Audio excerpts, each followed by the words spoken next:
I was here. I was right here.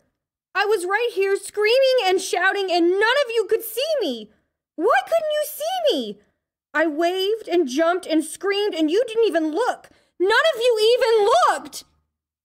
Nell Crane, The Haunting of Hill House. The Nerdy 30s, the podcast that proves you don't have to give up what you love at any certain age.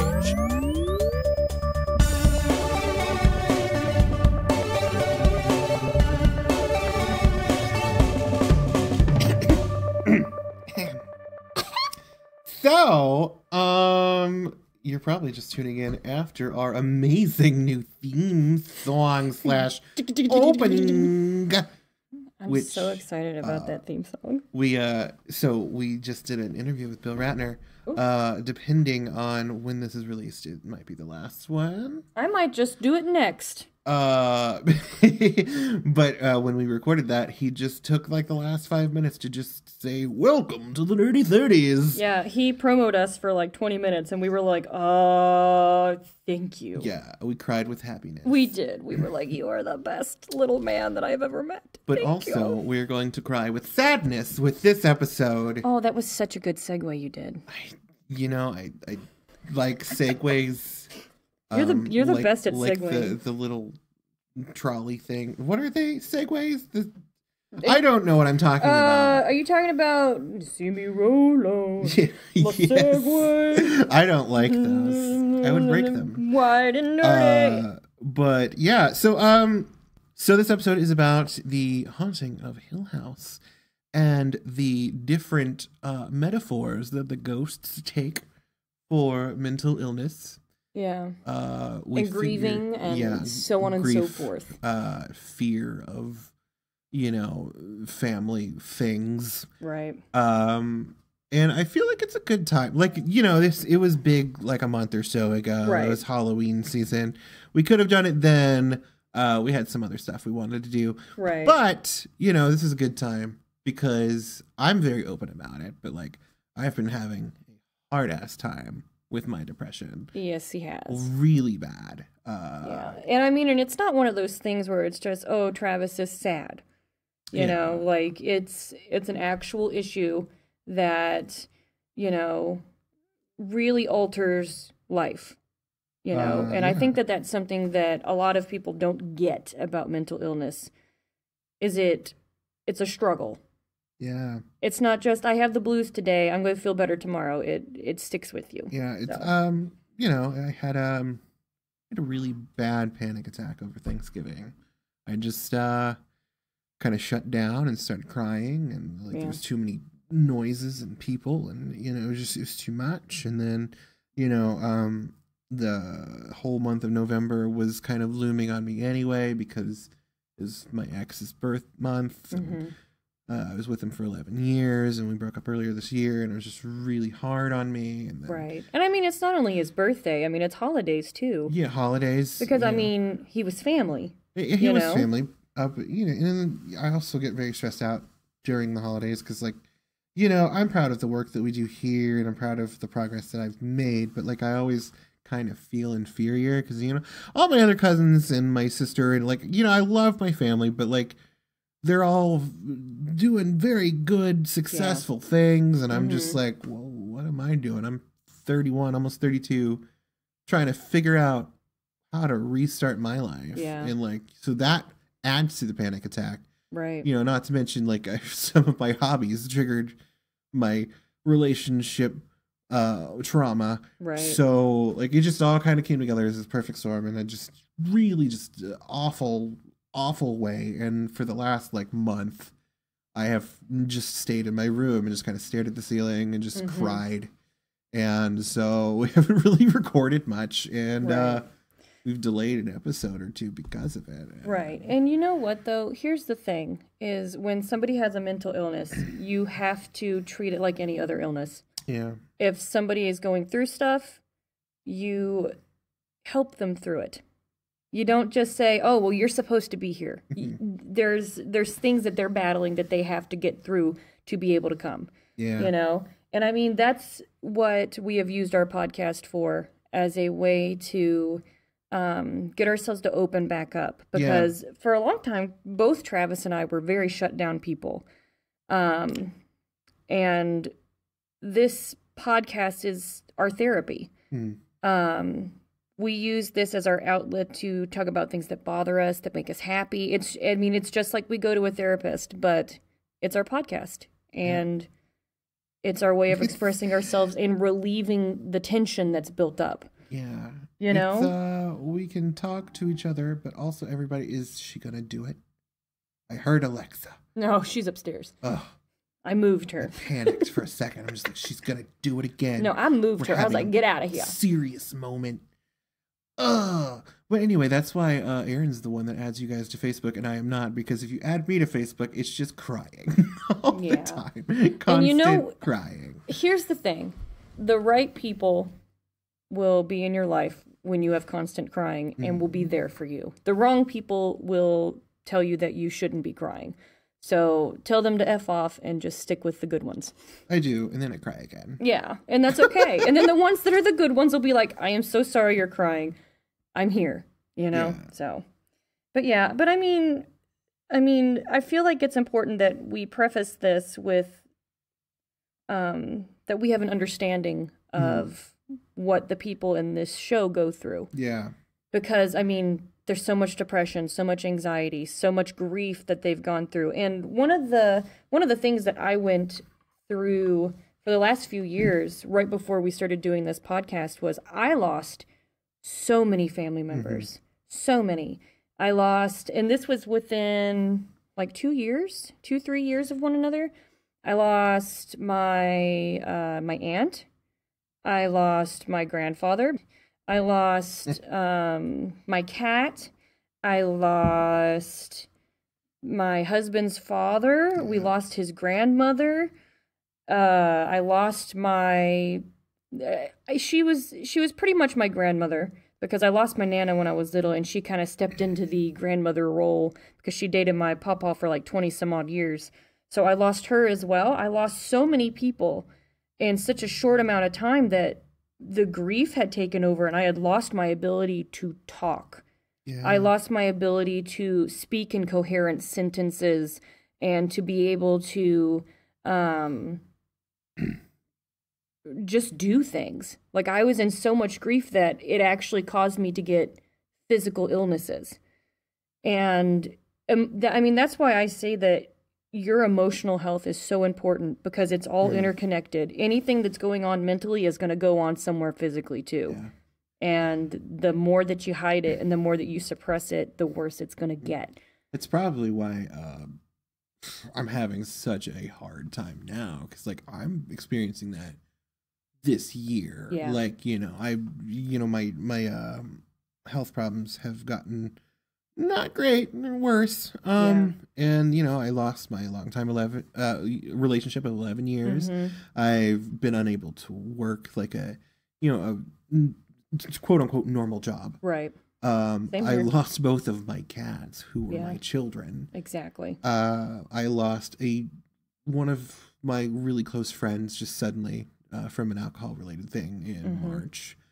And so, it's just all kind of, for some reason, like I shut down and I didn't process any of it until the last month. Well, that's what happens. And it just all came out. And it, like, I've literally, like, I had just such, like, the worst panic attacks I've ever had. I've crying attacks. I'm not going to hold back. I've had self-harm thoughts again.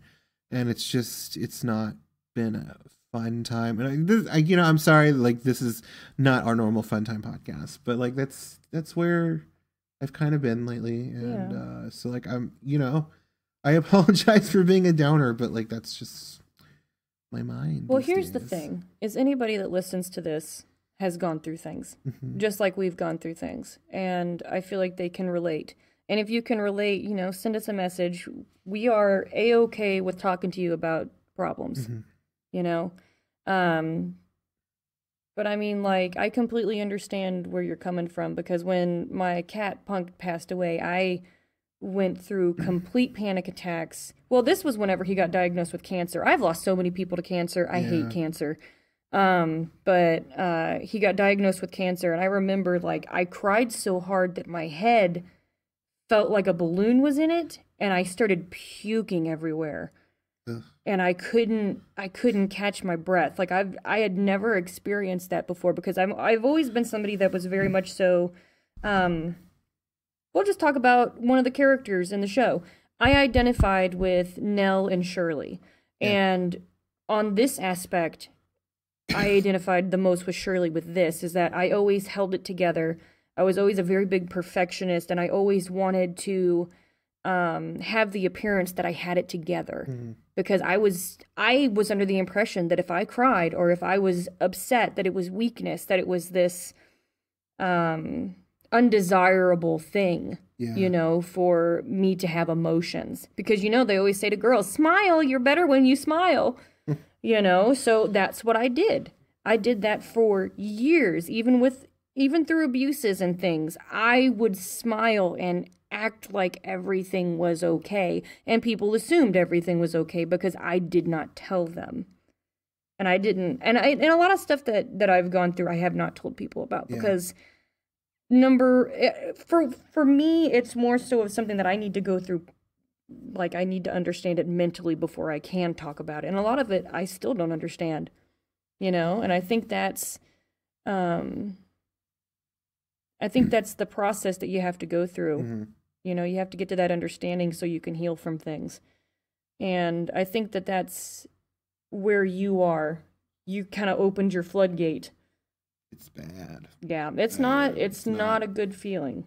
Fun. I've just been crying. I've been kind of lashing out at people that reach out to me lately, and I don't mean to do that. Like, I immediately apologize. Yeah. But like, it's still, you know, I feel like I can only apologize so much before it just sounds like just white noise. It's you know, you stop believing me. But like, I mean it. Like, I understand that I'm being a crazy person.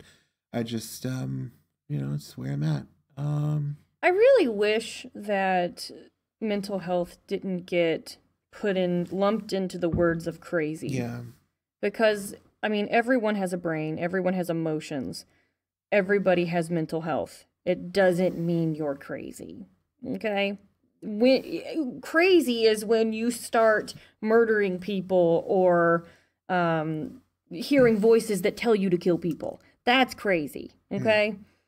Having emotions that are deep set and hard to deal with is because we never processed them, because we thought having emotions were crazy, you know?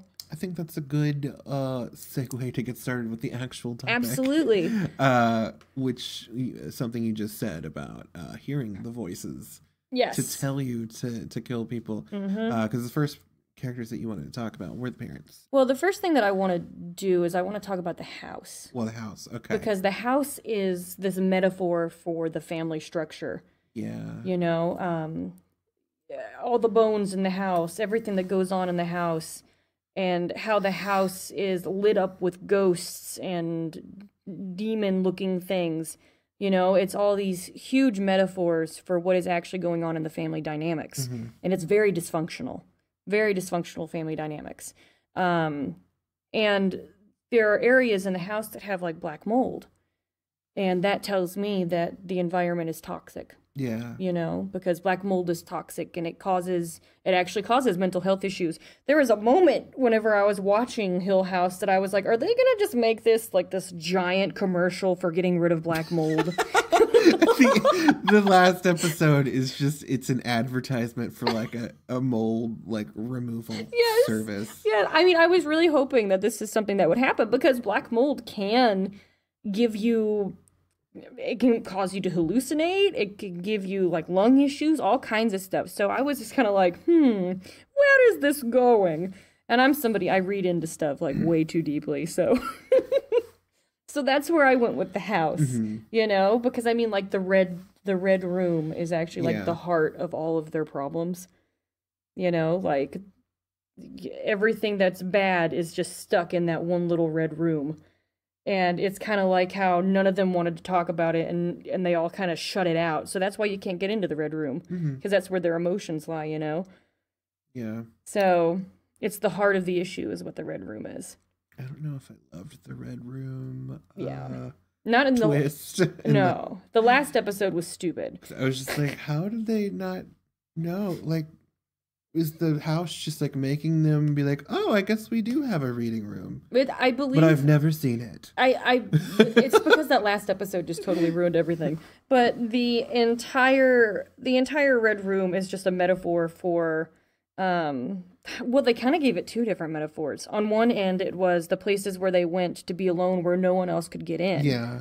And then on the other hand, it's where all the bad things happened and what stemmed all the toxicity to go through the dysfunctional family.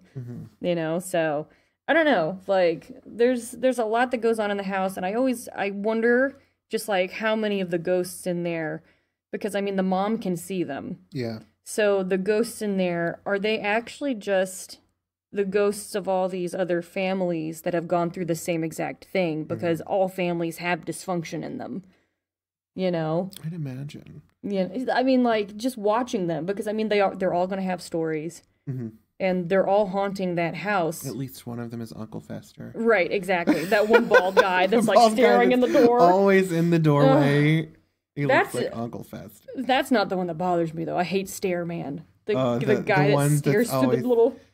I don't think he sticks to the stairs. I think like he's like a floating like white head, and he's Yeah. always just appearing in random places. So he's at the stairs. I think he's the one that was on the ladder. Yeah, And I he's the don't one like him. that appered like behind the clock. He freaks me It's out. just he reminds me of that the floating demon head from The Exorcist. Right. Yeah. Oh, 100%. Yeah. Ugh. Yeah, but I don't like him. He is my least favorite. But I would assume that like these ghosts, because I mean, why else do ghosts stick around? You know, because they have trauma, Unresolved unfinished trauma. business, stuff like that. And I assume that they're in the house because of trauma. You know, and the house is trauma. Yeah.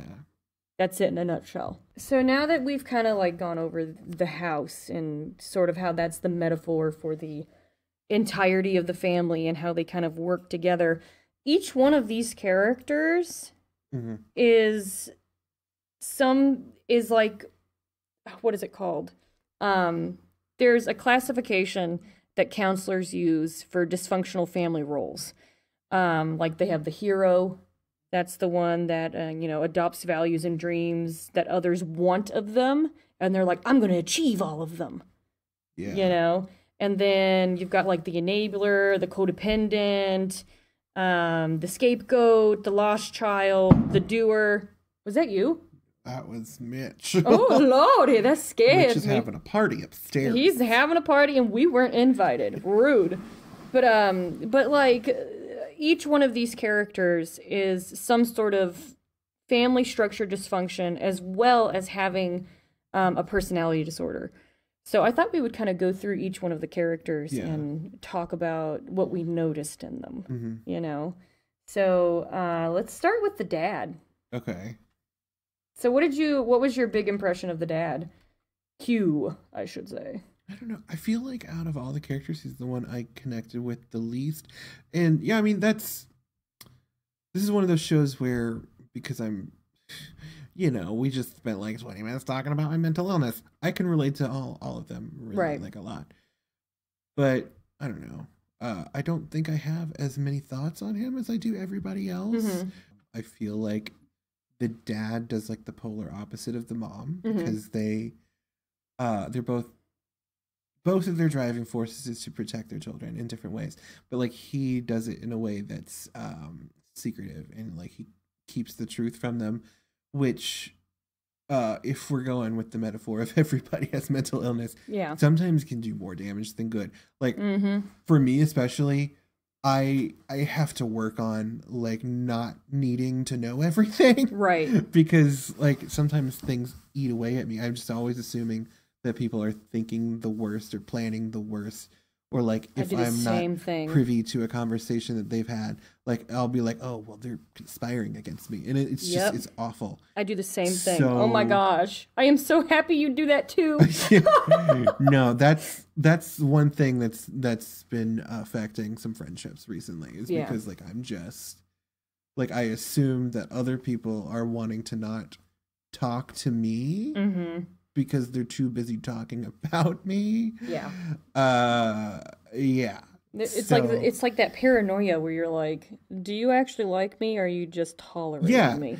Yeah, so and then like I feel like that I'm not sure like I said I don't have a lot he's the one that I least connected with, but like what he's doing I feel like fueled a lot of the family drama because like Yeah. he never told them 100% what happened to the mom. And so they Right. all have their own kind of variation of what happened Right. that's affected their problems. Exactly. So, Yeah, he is what is known as an enabler.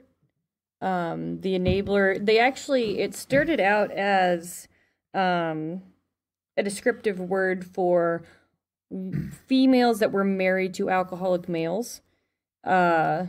Like the alcoholic male would come home and completely destroy the house and do mean things to people.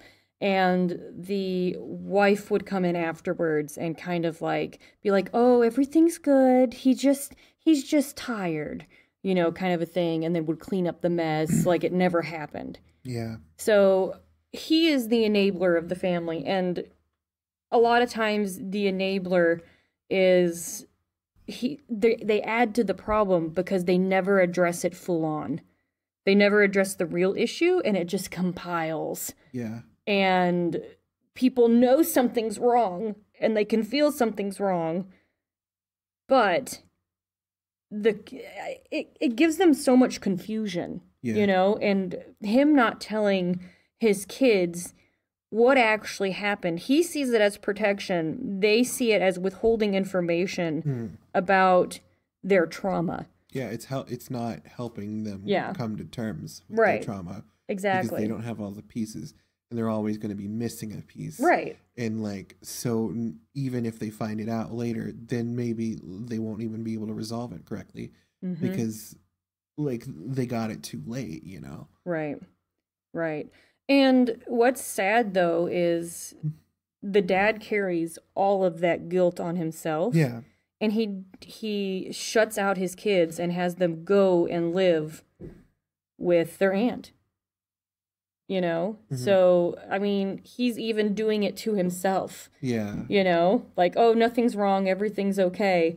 I'm just going to live my life and let someone else take care of my kids because I can't handle it, hmm So, to me, that's what he is. That's his kind of space in the whole story. He thinks he helps, but he doesn't. Yeah. He doesn't help. Not even Yeah. a I little mean, bit. like, I think he means well. He I think does. I think most enablers mean well. They do. They're trying to completely avoid conflict, and unfortunately, as a fact of life, you can't. Right. And it sucks. And trust me, I hate it. I hate conflict. Yeah.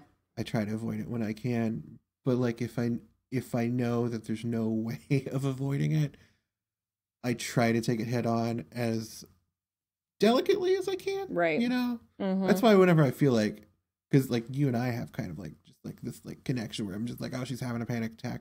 Oh, she's upset about something. So I'm always like, You good, what's girl? wrong? You good? What's wrong? What's wrong? Right. Did I upset you? I didn't mean to phrase it that way. Right. Yeah, and I do the same with you. Like, if you post something on Facebook, I'm like, are you okay? What's wrong? Yeah. Everything good? And I mean, that's what you're supposed to have with friendship. You know what I mean? Yeah. Like, you're supposed to have somebody there that's got your back. Mm-hmm. Not somebody that's like, oh, well, you're having a hard time. Well, I'm going to go hang out with this person instead. Yeah. Because you're a downer. That's stupid. And I feel like all of the kids kind of did that to the dad, if you think about it. Yeah, they definitely. 'Cause They dismissed him because they were like, oh, he's always, he knows what happened and he's depressed and he won't tell us, so get out of here, Yeah. Oh. But yeah, the dad is, maybe the dad kind of represents the societal role Mm-hmm. with mental health, don't talk about it. Maybe. I don't know. I feel like that's a burden that's evenly shared between him and the oldest boy. They kind of Steve. We'll get to him when we. Yeah. But yeah, I could see that. Yeah, and I think that's why they butt heads so much. Mm-hmm. But well, for those of you who don't know, I guess we should explain Olivia. Yeah. Because Olivia's Olivia the is kind mom. of the instigator of everything. She's the one that is clearly having the worst breakdown. If you remove all the ghosts, Yeah. it's just watching someone who has mental illness that's maybe undiagnosed. Yeah. But people don't realize. I mean, the kids, they're so young, they don't realize it. And then Right. the dad, well, I mean, in this instance, he knows that there are ghosts, but like, you know. I feel like the ghosts were scapegoats. Yeah. You know? Like, oh, everything bad that happened in that house was because of ghosts, not because of my actual wife that wanted to kill my kids. Yeah. So I think that's what the ghosts were. And that's actually one of the dysfunctional family dynamic things that they label people as. So I guess the ghosts are part of the family, if you think about it, because I mean they were such a prevalent force. Mm-hmm. But I think she's driven mainly by anxiety. Yeah. Because, you know, I'm not at the point with my anxiety that I want to murder people. Thank you. But I can understand the idea of being so anxious that something might happen, right, that you take the most destructive option so that you can do it to yourself so nobody else can. Right. And I mean, she was going to do that with the kids too. Yeah, she's so concerned that the world is going to do horrible things to her children. Yeah. And you know, she has the flapper lady ghost who's like, "Oh, isn't it great to kill children? Oh, we should kill them." But she's so concerned that the world is just going to do awful things to her kids that she's just like, you know what? I'm going to kill them first. Right. And we're going to be together forever. Right. Well, I mean, they talk over and over again about how difficult it is to be a parent and to let go and let your kid live their life. That's a very real thing with most moms anyway, like to a less extreme degree. Like, you know, my mom's like that. She gets so upset. And then, like, when I had to move back home, she was so excited about it. So. She's like, my baby. I know. She's always like, she's always opening my door like, hey, I'm just seeing if my baby boy is okay. And I'm just like, oh, I'm 31. You're always going to be her baby boy.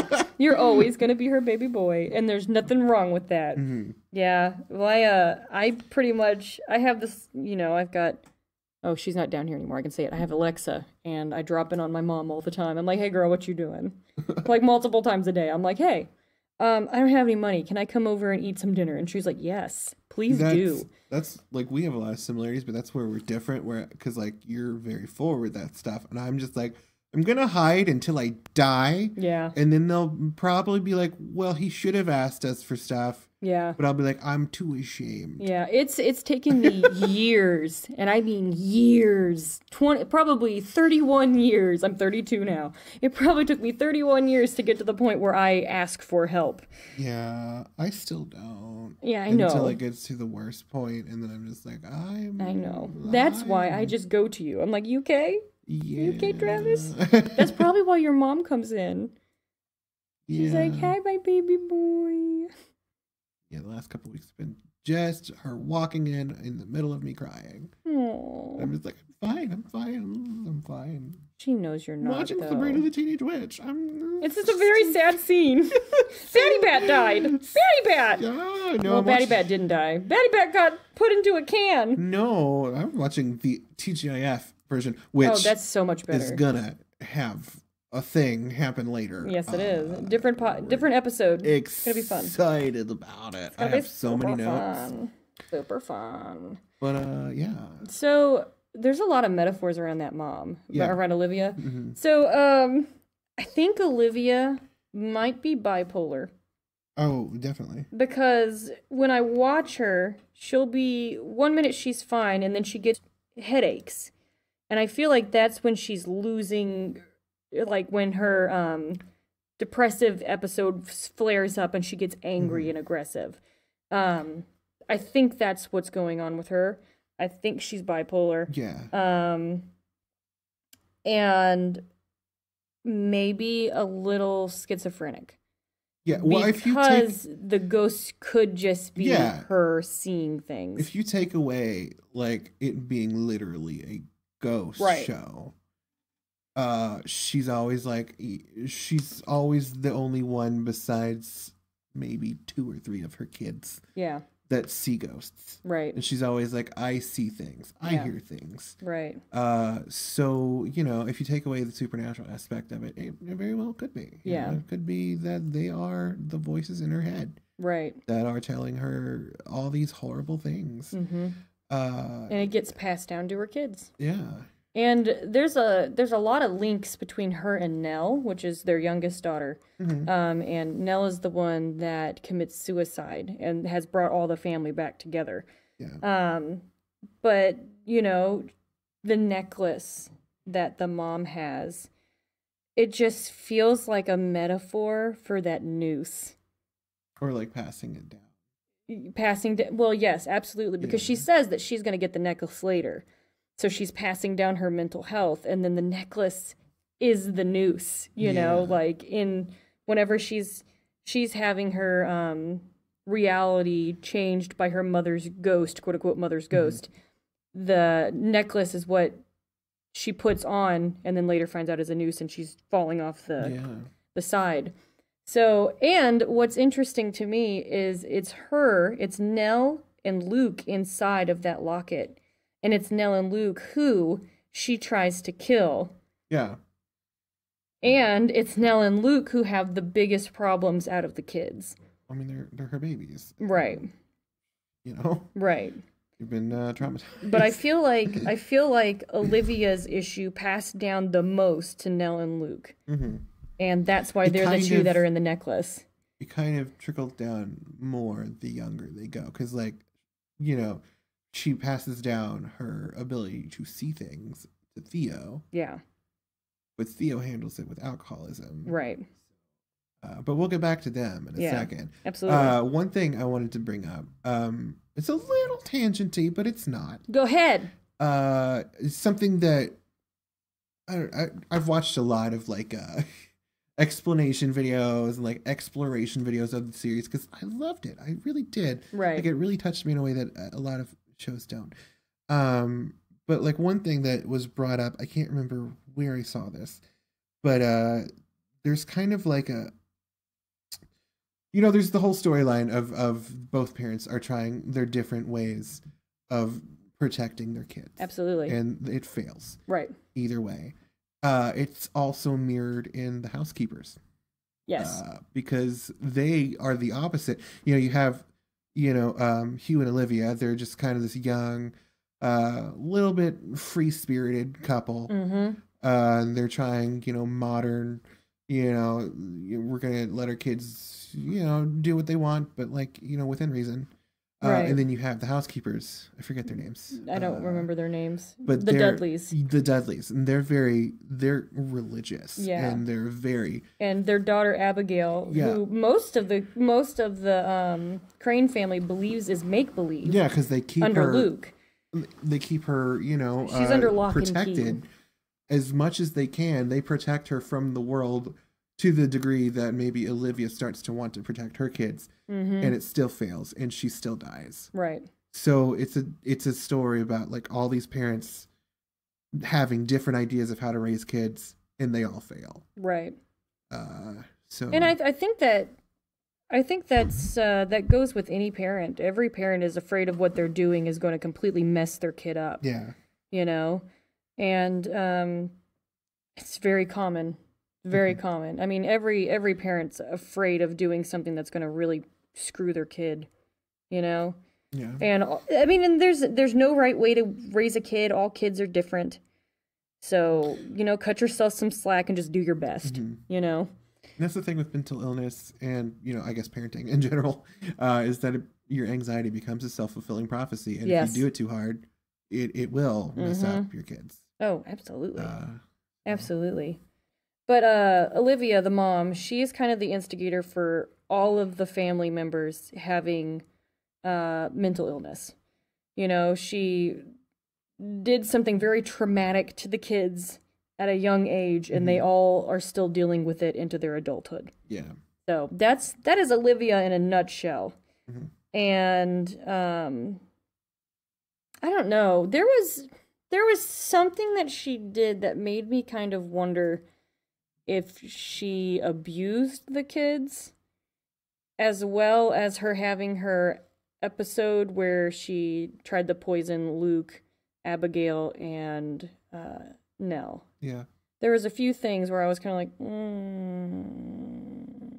what's going on here? Yeah. And that's going to lead into Theo later, but I don't. Here's the problem: is I wrote it down and I don't know where it came from in the story because I Talking haven't about watched it in a very long time. the mirror thing, or like the wallpaper thing? No, it was something else. I don't remember what it was, but it was. I wrote it down. We'll talk about it in a minute, and maybe Okay. it'll trigger something in your head where you remember it. But hopefully you will remember something because, like, I'm like, what happened? Did I watch that? Was this what I watched, or was this in my head? So we'll find out if it was actually in my head, because there is a large possibility that maybe I just made it up. I was half asleep when I watched it one day, and I was like, here we go. So let's go to Nell, Okay. because Nell is kind of the other instigator that brings everyone back together. Yeah. You know? Now this is going to have a bunch of spoilers, so Well, I mean, you guys. we are a spoiler podcast. We always talk spoilers. So just letting you know, if you haven't It's watched it been yet, a go month. watch it first. Go watch it Yeah. first. Especially right now, because we're going to talk about Nell, and Nell is very spoilery. Yeah. So I think Nell is the one that takes the most after her mom. Yeah. As far as like how her illness affected her, I would Right. say. Right.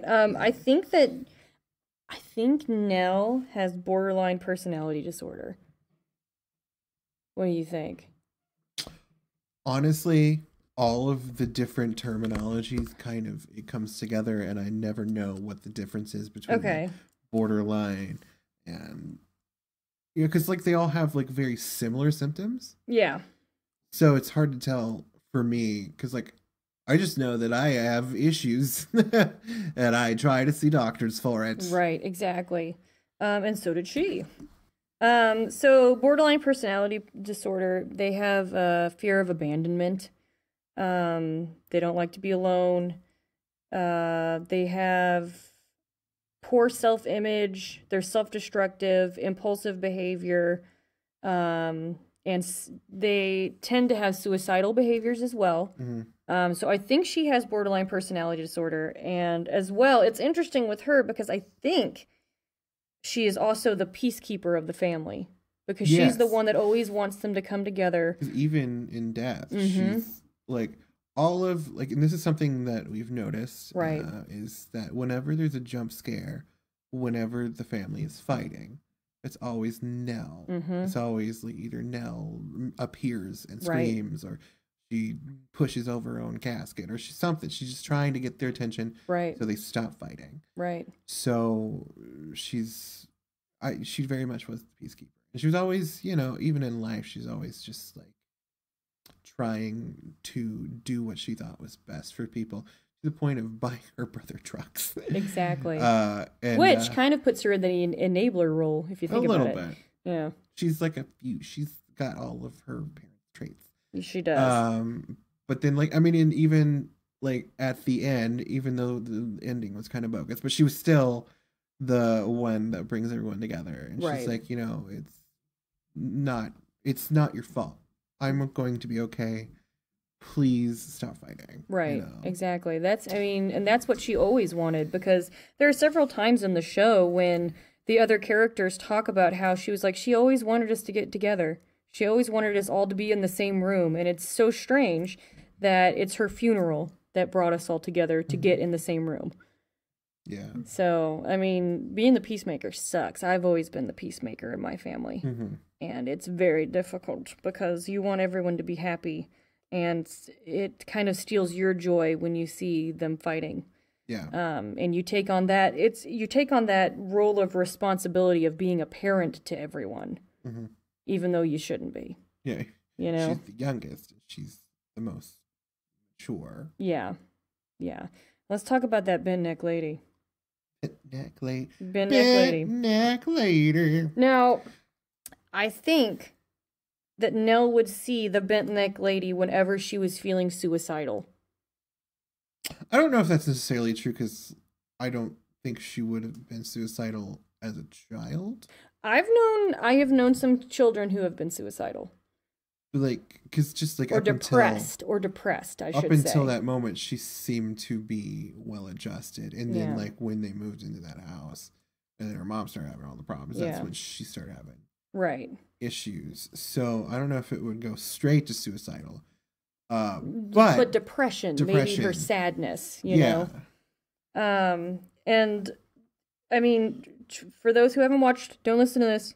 Stop listening right now. Guys, I'm going it's already ruined. I know. Why are you here? Why are you get? But Nell is the bent neck lady. Yeah. Whenever she goes back to the house, you know, and she's in her delusional state and she actually kills herself. I feel like when she hangs herself and she's falling and she falls through all these different situations and you see she's falling through her life, it's almost like her life is passing before her eyes. Yeah. But childhood Nell is seeing it as well. So it's kind of like childhood Nell being like, oh, this could be my future. Yeah. You know what I mean? It's almost like a to quote an X-Men thing. It's like Days of Future Past. It's like she's going to the past to be like, this is terribly wrong. This is not the future you want.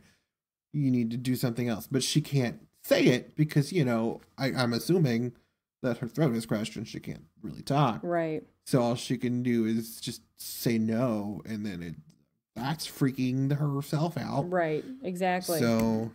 Exactly. And I wonder at what point she realized that she was the bent neck lady. I think that was when she died. Like, that was when she realized it. So sad. Like, she didn't know until she reached the fate that she was trying to prevent herself from having. Yeah. And her sleep paralysis? Yeah. OF. I have had sleep paralysis. I hate that. I hate it. I've had it sometimes.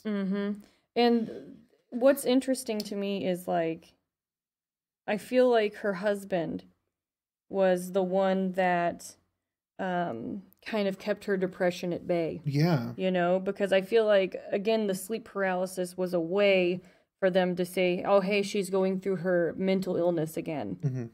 And her husband would be there to pull her out of it, you know, to get her back up and be like, you're okay. It's just, you just need to, you know, do what we talked about. You're in your room. Everything's okay. And it's, you know, I know everybody's always like, oh, you don't need somebody else to validate who you are, blah, blah, blah. But like when you have mental illness, like having, doesn't even have to be a romantic person, just somebody there that can help you talk yourself off of that ledge, so to speak. Because, you know, there's, especially in this last month, there's so many times where I just was at the point where I was just like, why am I still here? And like, so I talked to you, I've talked to my online friends, and just cried and had crazy panic attacks.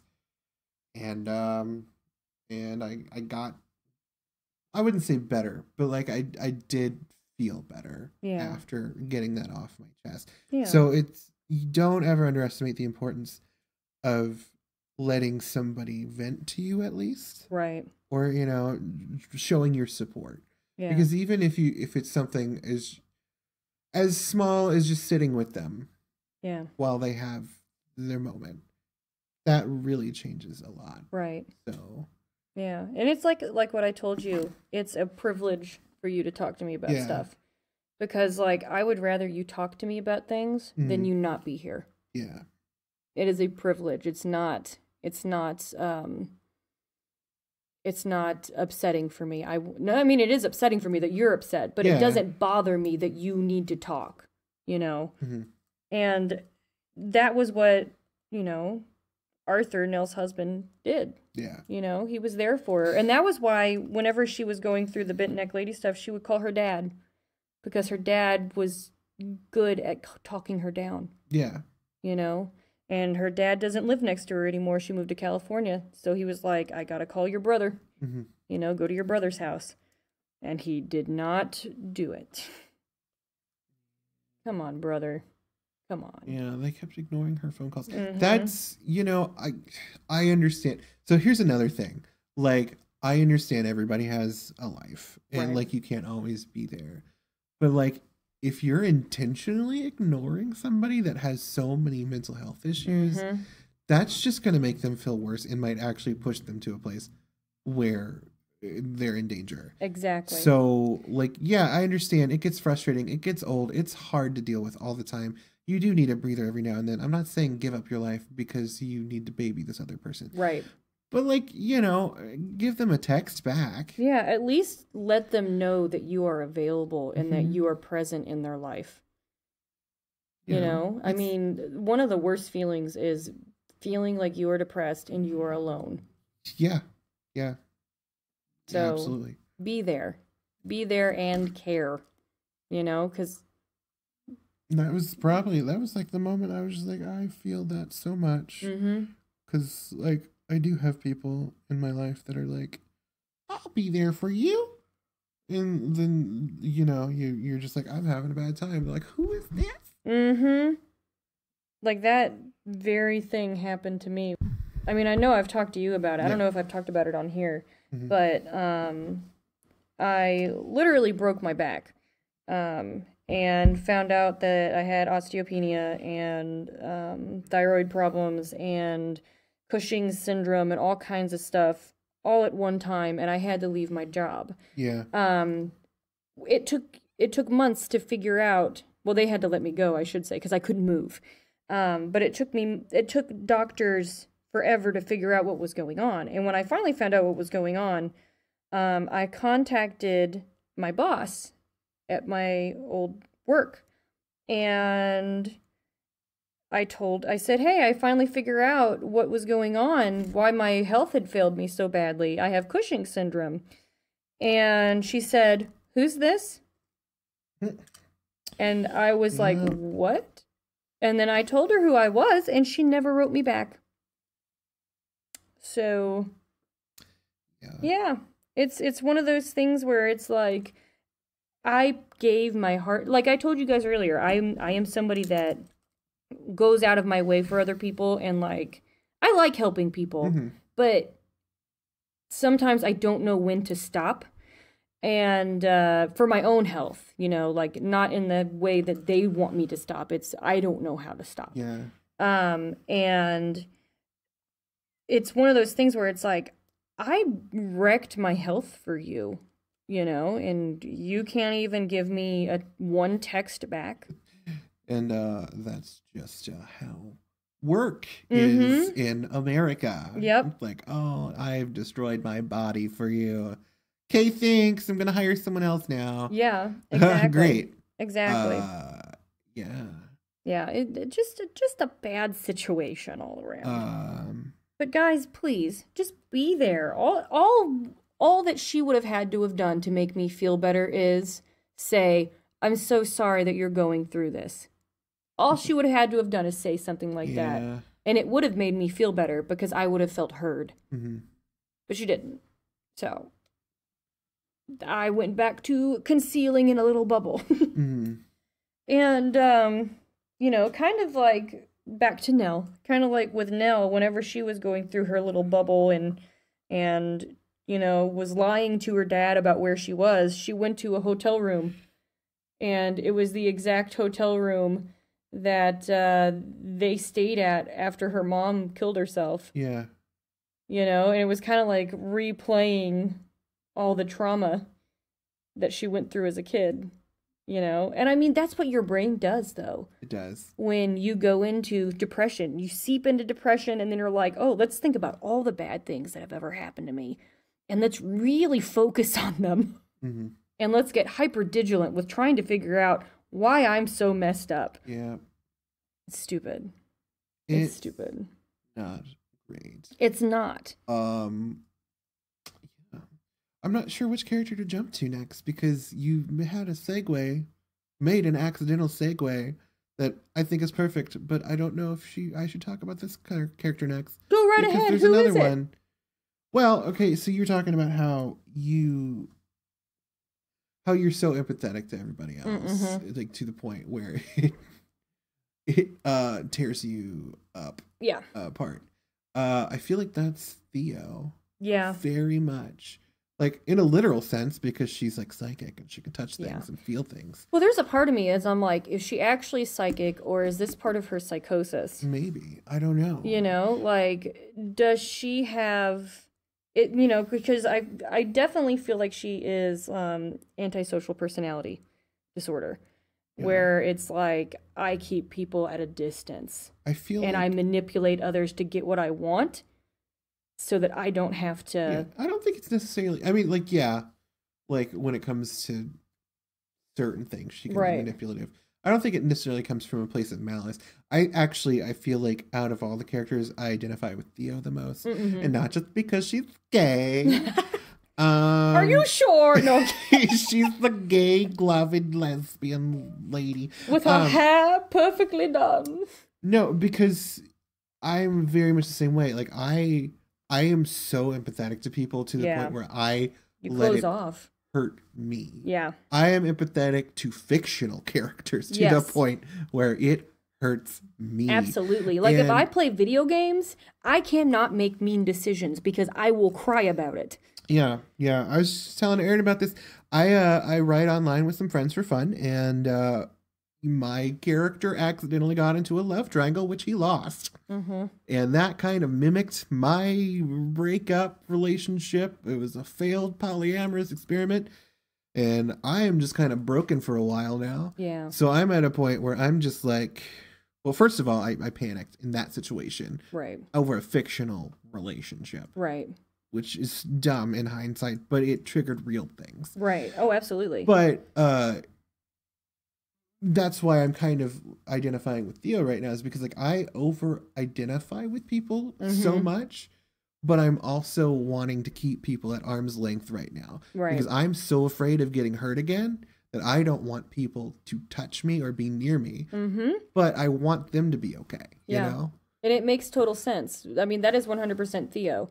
And I think that's why she wears the gloves. Mm-hmm. She's like, I don't want human connection. And I mean, physical touch is such a personal thing, even if it's just touching hands, Yeah. because you pick up on things from other people with touch. You know, like, oh, how tense are they? You pick that up. All of those things you pick up with touch. She doesn't want to touch people because she picks it up, you know? But even though she's so closed off and so critical with her words to keep people at bay, she still is a counselor and still doing Yeah. work to make people feel better. She still cares. Like, she still is making it her mission to comfort and save other people. Right. She just doesn't know how to save herself. Right. And same girl. Like, that's where I'm at right now. Yeah, absolutely. And like when it comes to like the family dysfunction kind of things, I kind of feel like maybe she's the critic. And it's not coming from a place of being mean. It's coming from a place of I want to keep you as far away from me as possible because I'm hurting. Mm-hmm. And I feel that, you know, She's I get always, yeah, I mean, you're right. she's Always, guarded. She's very guarded. She's always the first to kind of attack. Mm-hmm. Like, every time she's like, oh, Luke's gonna puke on his dead sister. Or, Right. like, she's angry at Nell for, you know, being sad. Right. Like, she doesn't know how to process emotions Mm-hmm. sometimes when it relates to her. Right. And she probably feels touch to be comforting as well. Yeah.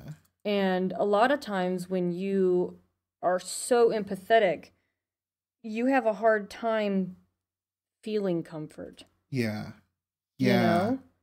Like, Because you're always, like, your nerves are always frayed and raw because Mhm. you're always worried about what somebody else is doing or Right. what somebody else is feeling. That's the reason that I was in a relationship for 11 years, because like I wanted to make sure that I took care of this person, Right. that I wanted them to have a good life. I Right. wanted to make sure that they were safe and they were protected. But who was doing that for you? Yeah. And it ended up hurting me at the end, right? Mhm. That's what happened. Yeah. And you know, I super identify with Theo. Yeah. I identify with all of them, but Theo the most. Yeah, for me, I probably, the two I identify most, I mentioned it earlier, Nell and Shirley. Nell because peacekeeper, and she'll be in the room and people won't notice.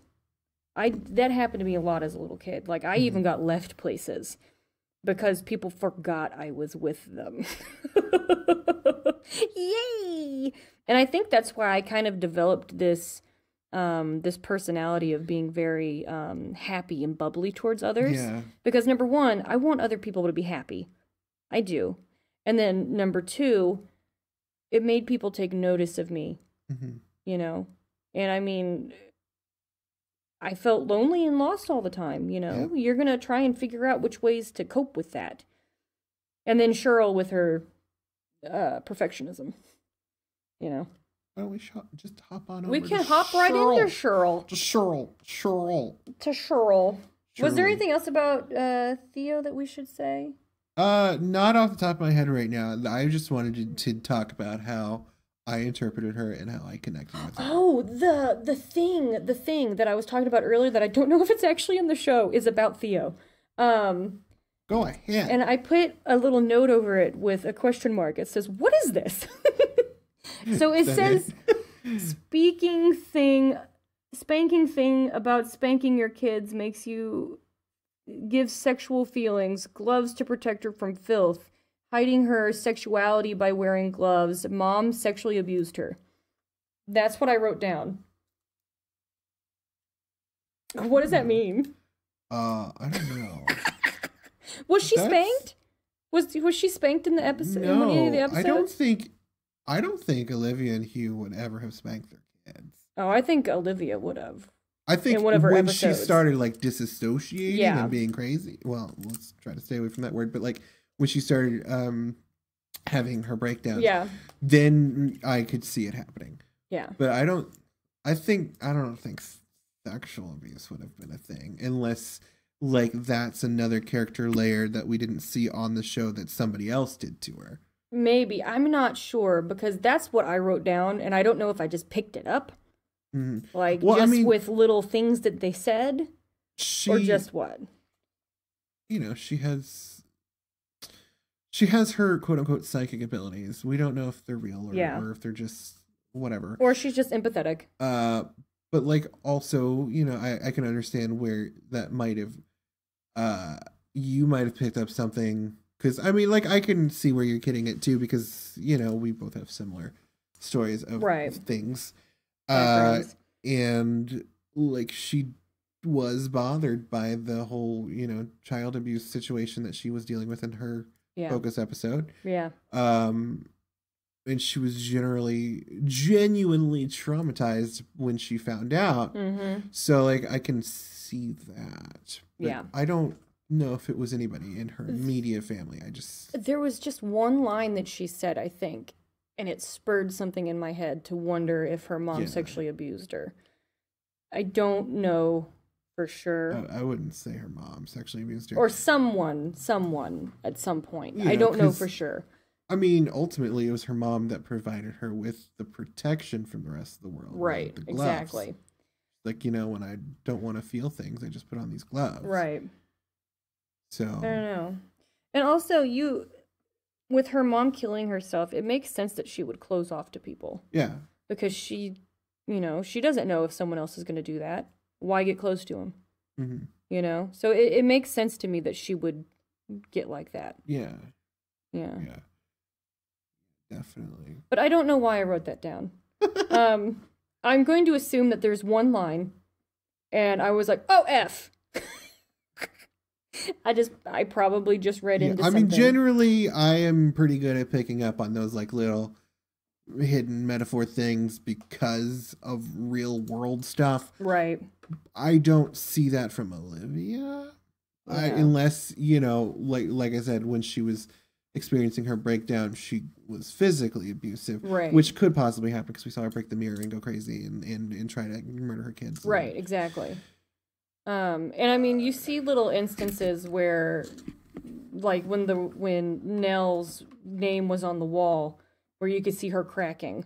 Yeah. And she's a little more aggressive than she normally is. So there's this little part of you that's like, But I mean, I don't know. It probably was just one little word.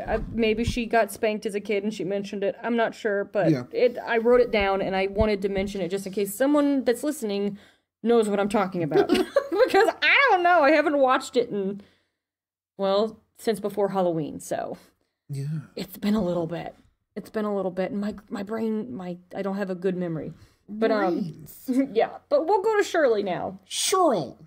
Shirley. I like to say Cheryl because Cheryl. like I used to work out in the boonies, like in country, and Yeah. I worked with a couple Cheryls, and they were called Cheryl. But it's Shirley. Shirley. So, Shirley. So, Shirley definitely has control issues. yes. 100%. I think it has a lot to do with shame Yeah.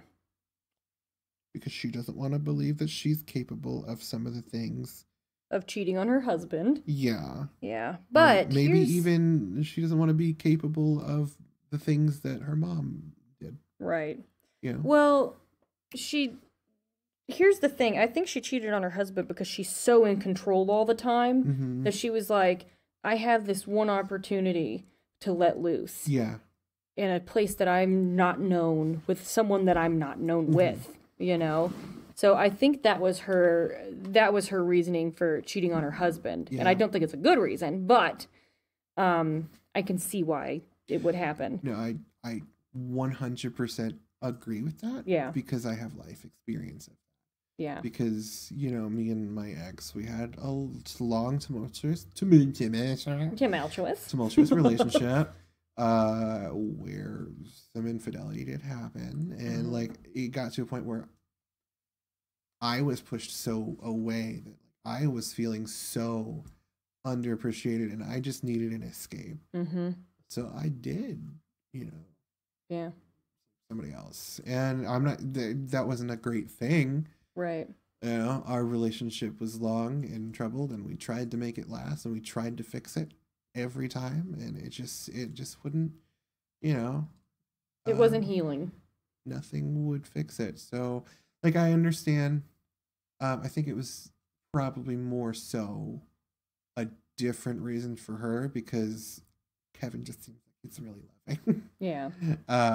But yeah. Yeah. I think for her, because everybody deals with the loss of a parent differently, and especially when it's something as tragic as them killing themselves. I think for her control issues came from her mother killing herself, her not having control over that, and then her father abandoning her.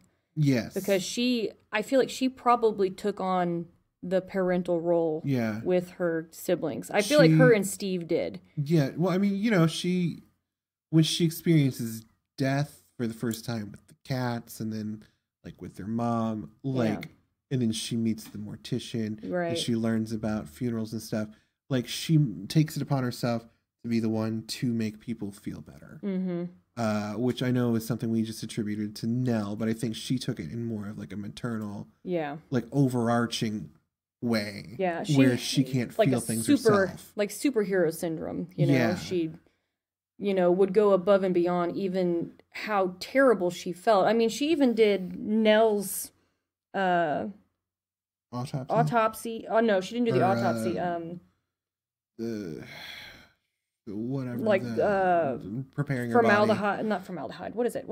I forget. Preparing her body for the Yeah, funeral. preparing her body. Yeah, she prepared Nell's body, even though it was her own sister, and everyone was like, "You can't do this. This is going to hurt you." She was like, "I have to do it Yeah, because I'm going to do it right, and I want to fix her." yeah, So she wanted to fix everything for everyone. So, I mean, and you just can't fix everything for everybody. It's not good for you. Nope. But, that was her thing. She's obsessive compulsive. She, she she definitely took on that mom role. And she even after Nell passes, you can see her being motherly to everyone there and her trying to have the moral high ground to kind of represent everyone. Yeah. And, you know, not everybody's following through because they don't see her as their mom or their parent. She sees herself as their parent, but they don't see that. She's forcing herself in a role that she feels like isn't being fulfilled. Right. And everyone else knows her as a different thing, or at least they did. I don't know. So they can see that she's putting on a facade, right, when she can't see it herself. Yeah. Because that's how she copes with it. Yeah. Trauma, man. Yeah. That stuff's, it messes you up. Yeah. But you get to a point where like you believe your own lies or illusions or whatever. It sucks. Well, I mean, you will tell yourself anything to help yourself survive. Yeah. On some level, you know? And I mean, like, I feel like Shirley kind of takes on her dad's issue of hiding things because when she cheats on her husband, she doesn't tell her husband. And she starts seeing the man that she cheated with just like random places.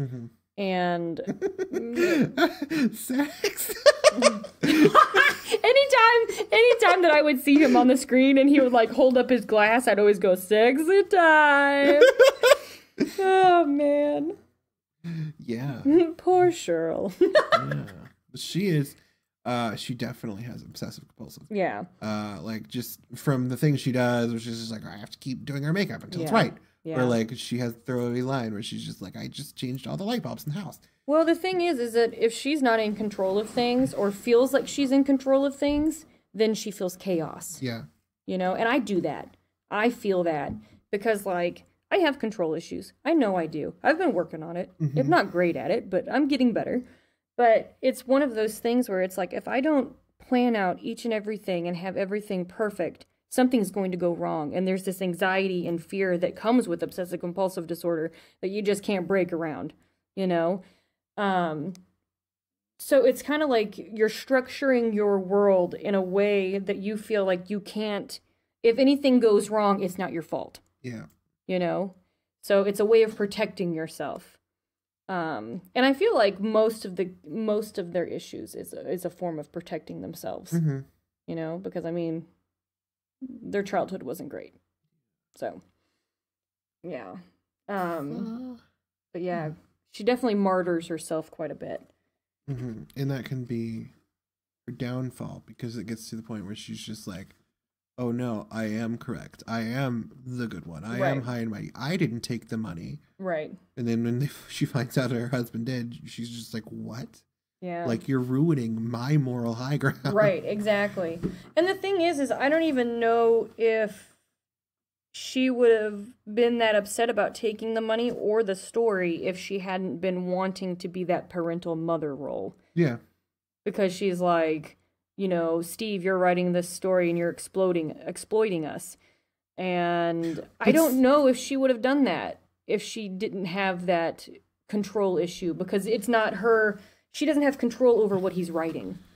Yeah. You know, and she doesn't have control like also, over. You know, I feel like out of all the kids, like she's making the biggest deal out of it, but I feel like she was the least traumatized out of like she had the experience with the spooky cats. Yeah. But that's about it. And then I guess the wall thing. Yeah. But like it feels like the other kids were targeted more. Right. The younger ones were. Well, I think I think hers is more with her mom. Yeah. Because she has a problem with death. And that's also a control thing. You know, fear of death will make you try and control every aspect of everything so that you don't mess up and then, oops, someone died, you know? So, yeah, I don't think hers had much to do with the ghosts, mainly her mom, because, I mean, she's the oldest daughter. She would take the mother role afterwards. Yeah. Yeah, it just makes sense. Poor little thing. Yeah. I feel for all of these characters. I do too. You know? Like, they just have such a hard time. What do you think? Going to Steve now? Because we mentioned him during this one. Yeah. Because I feel like I have the least to say about Luke. Because it's a lot about drugs that I don't. Yeah. We can get to him last. Well, but I have... There's some cool metaphors around Luke, so we'll talk we'll about get Luke to last. Luke last. I have some feelings about Steve. Yeah. Because I know when we first started watching the show, like I watched the first like couple episodes with you. Mm-hmm. And you and Mitch were like, who's this dick? Who's a dick? Who's this dick? Why is he being such a dick? And like he is a dick for a good portion of the show, but Yeah. I understand why. It's a very similar reason for Theo. Like he's also afraid of getting hurt, but he's Yeah. afraid of admitting that maybe he's vulnerable to Yes. illness or Yes. to whatever.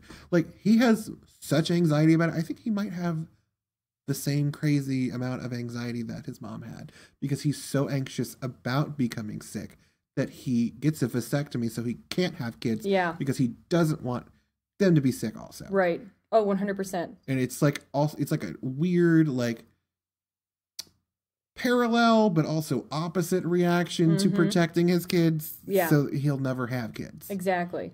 So it's actually kind of similar to what his dad did. Yeah. You know, he's like, I don't want to have kids because I don't want to have to deal with.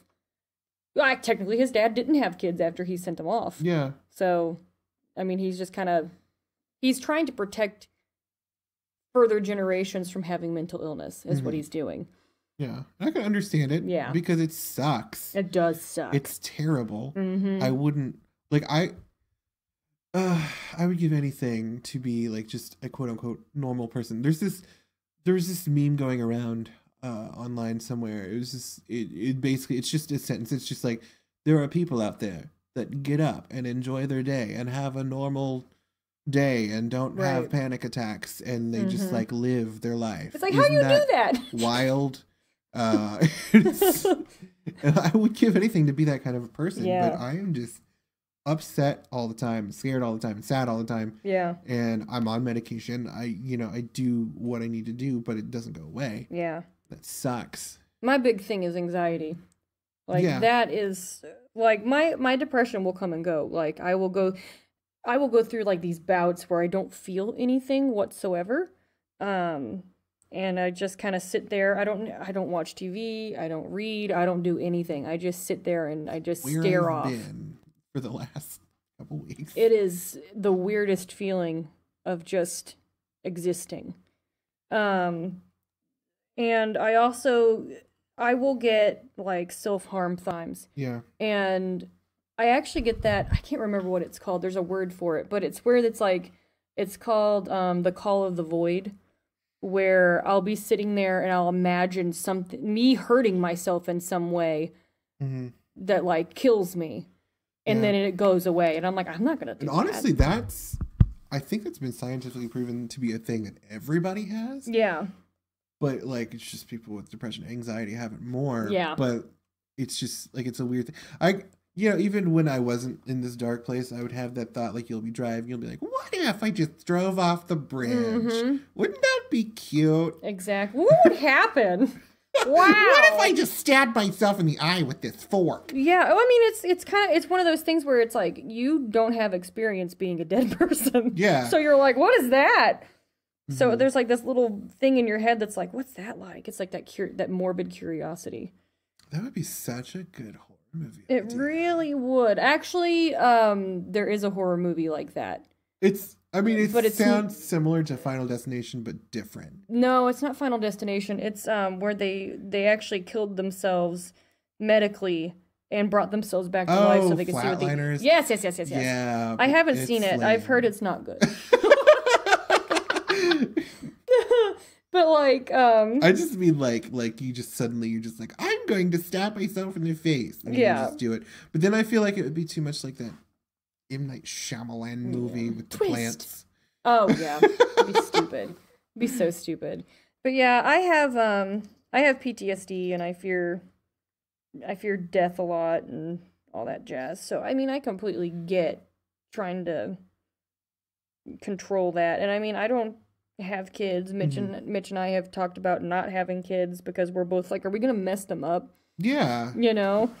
Yeah. And I mean, we don't have any money, so it's like, are we gonna mess them up that way to where we can't feed them? I mean, like, fortunately, I'm mostly gay, so I just I don't have to worry about that too much. But like Right. my sisters thought like that because like we've gotten a lot of health problems between Yeah. us. Yeah. She's 26 and she's had 2 open heart surgeries, Mm-hmm. and she's got Cushing's now. Mm-hmm.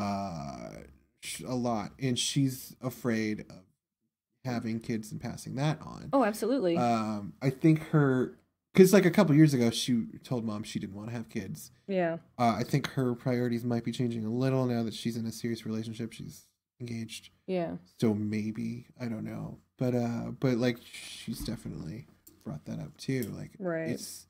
it's hard to want to have kids when you don't know if you're gonna be able to do right by them. Yeah. Either like provide for them or like give them all of your medical or mental Yeah. issues. I mean, I've got a lot of medical issues as well, and I don't want to pass that on. Yeah. You know, like, Yeah, and there's people that think that's selfish. Like, oh, you don't want to have kids. Like, that. What about everybody else having kids? right. What about your family wanting grandkids? Right, exactly. And It's it's just like, well, I would rather not have a kid that's gonna live a messed up life. right, exactly. I don't want to screw them up. If I'm going to have a kid, I would want them to be happy. And also, people should pay me more so I can take care of it. Oh, 100%.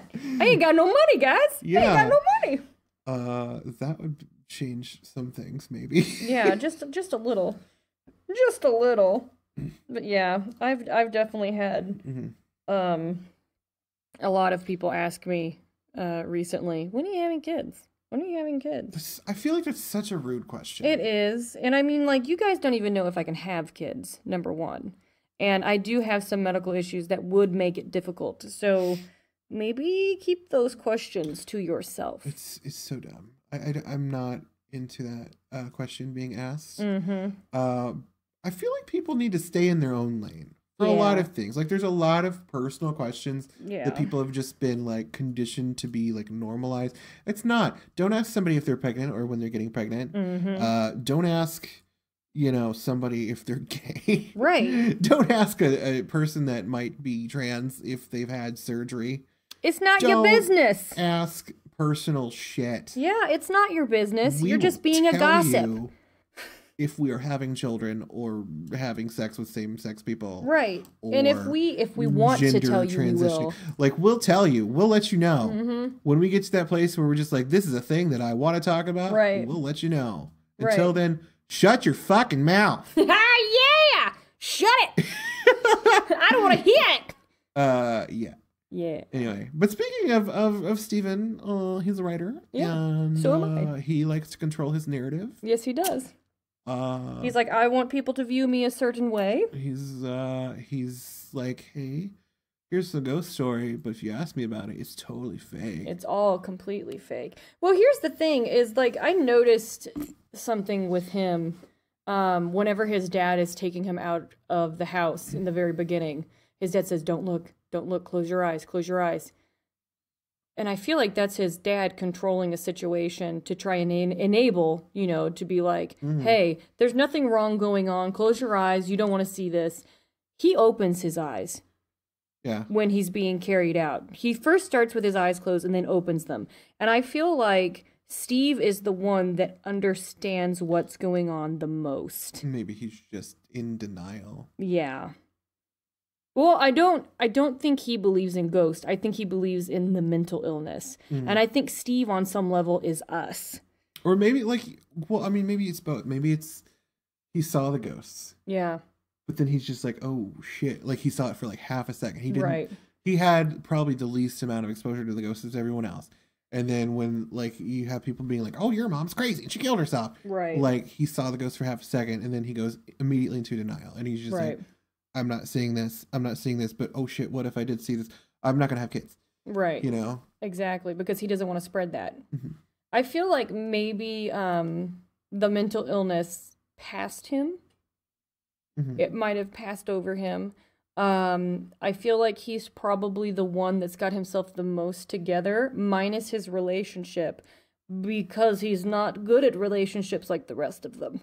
Yeah. Because he much like Theo will push people away if they get too close. Exactly. Because he doesn't want, not necessarily that he doesn't want to get hurt, he doesn't want to hurt other people. Exactly. Whereas And- Theo doesn't want other people to hurt her. Yeah. And I had a really profound thing, and it just What was escaped it? my thought. What was it? It had something to do with kids and mental illness. And okay, yeah, it was that it gets bookended because in the last episode he opens his eyes again, or does he keep his eyes closed? I don't remember. But like he sees the ghost face to face. He faced it. Mm-hmm. He goes back to the house. Yeah. It was one of those, I think that was the moment when he was like, I have to face this mental illness head on. Yeah. You know? And I'm just going to go ahead and talk about him and his dad's relationship. Yeah. Because him and his dad spat a lot because his dad was, you know, scapegoating every issue that ever happened in the family onto ghosts. Mm-hmm. And Steve was like, no, it wasn't ghosts. You were causing all of the problems because you were telling her she was fine and it was ghosts. Yeah. And he's like, I see for what this is. It's mental illness. And if you had gotten her help, maybe my mom wouldn't have killed herself. So that's where they bat heads so much because he sees it for what it was, you know? And I really do think that he takes our stance on things because he kind of watches everyone. And I mean, he's the storyteller. Like he's the one that like wrote the book, you know? So, I mean, it makes sense.